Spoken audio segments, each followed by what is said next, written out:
New York Gov.Andrew Cuomo will resign, ending his decade-long control of the state in the wake of a damning and detailed investigation that found he violated laws and created a toxic culture with a pattern of sexual harassment.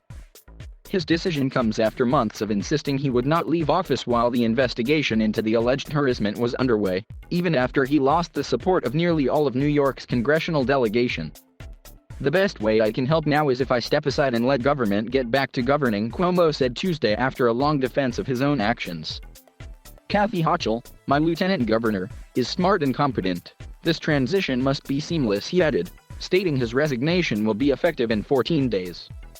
The state attorney general's report, released last Tuesday, thoroughly documented allegations from current and former staffers, including a state trooper, of sexual harassment.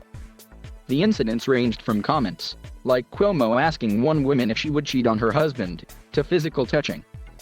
That afternoon, the governor put out a produced statement in which he denied the allegations in the report and defended his touching and kissing well-known people and constituents.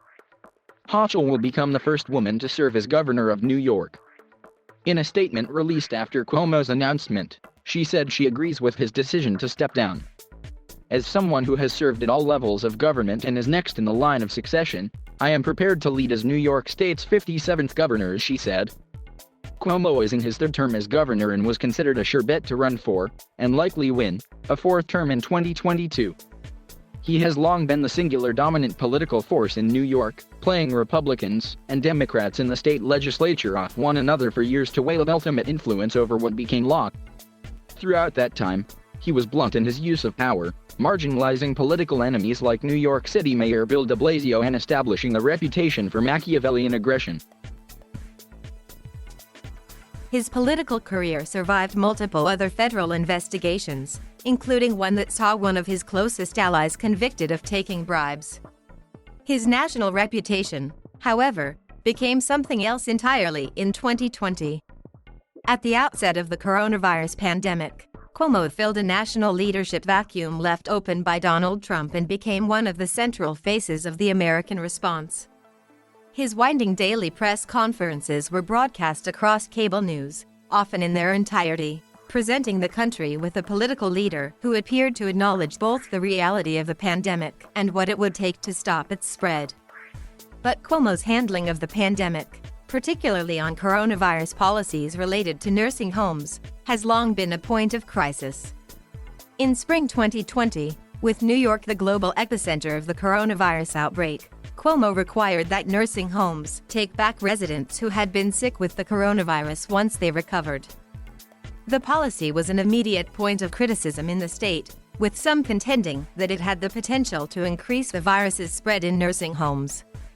The Cuomo administration hit back at the critiques. Eventually, the state health department released a report that summer absolving the policies for COVID-19 deaths in nursing homes. In January, however, New York Attorney General Letitia James reported that the state had undercounted nursing home deaths by the thousands. The New York Times and the Wall Street Journal reported in February that top Cuomo aides had altered the report to remove an estimate of more than 9,000 nursing home residents who had died during the pandemic. The administration's handling of the report, and a top Cuomo aide privately admitting that the administration did not disclose the full nursing home toll to the federal government, led to investigations and the first calls for the governor's resignation. The storm around Cuomo deepened soon after as multiple women publicly accused him of inappropriate behavior and sexual harassment, both in the workplace and at public events. The allegations first arose late last year, when former Cuomo aide Lindsey Boylan tweeted that he had sexually harassed her for years. She expounded on it in detail in February and was soon followed by 4 other women who had worked for Cuomo. The harassment claims varied from creating a hostile work environment, with the governor asking women staffers about their sex lives, to inappropriate touching.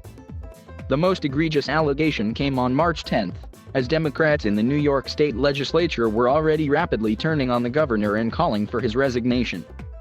The Times-Union reported that a woman, whom the paper did not identify, alleged that Cuomo had groped a former staffer at the executive mansion in Albany in late 2020.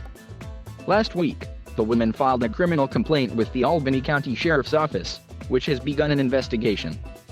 James, the state attorney general, began her independent investigation of Cuomo's conduct in March. The investigation was civil in nature and as such did not directly result in criminal charges. Cuomo was the second consecutive elected governor to be forced from office. Eliot Spitzer, who was elected in 2006, resigned in 2008 in response to a sex scandal, leading to Lt. Gov. David Paterson becoming the first black governor of New York.